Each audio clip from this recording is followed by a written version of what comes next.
প্রায় ৪,৫০০ কর্মী নিয়ে চলে অস্ট্রেলিয়ার সবচেয়ে বড় সংবাদ মাধ্যম Australian broadcasting corporation ABC news. দীর্ঘদিন কর্মদক্ষতায় অস্ট্রেলিয়ানদের দরজায় খবর পৌঁছে দেয়া সংস্থাটি এবার নেতিবাচক খবরের শিরোনামে পরিণত হয়েছে। যথোপযুক্ত বেতন ও উন্নত কর্মপরিবেশের দাবিতে সংস্থাটির শত শত কর্মী বুধবার থেকে একদিনের ধর্মঘট করেছেন।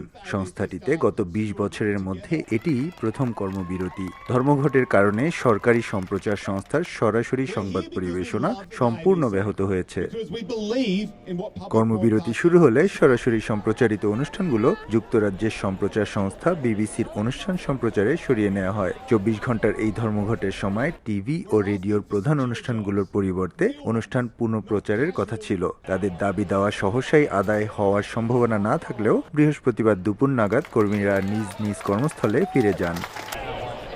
সংবাদকর্মী ও কর্তৃপক্ষের মধ্যে কয়েক মাস ধরে বেতন ও বোনাস বৃদ্ধি, কর্মক্ষেত্রের অস্থিরতা নিয়ে আলোচনা ভেস্তে গেলে এই ধর্মঘট শুরু হয়। কর্মীদের দাবি, গত ৩ বছরে অস্ট্রেলিয়ার জীবনযাত্রার ব্যয় বাড়লেও তাল মিলিয়ে বাড়েনি তাদের সম্মানী। এছাড়া কৃত্রিম বুদ্ধিমত্তার ব্যবহার বাড়ায় অনেক সাংবাদিক তাদের চাকরি হারিয়েছেন। অস্থায়ী চাকরি ও নিম্ন বেতনের কারণে বিগত কয়েক বছরে অনেকেই এবিসি থেকে স্বেচ্ছায় সরে গেছেন।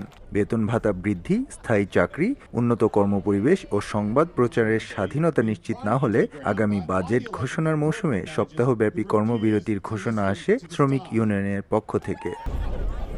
এস.এম. আমিনুল রুবেল, সময় সংবাদ, অস্ট্রেলিয়া।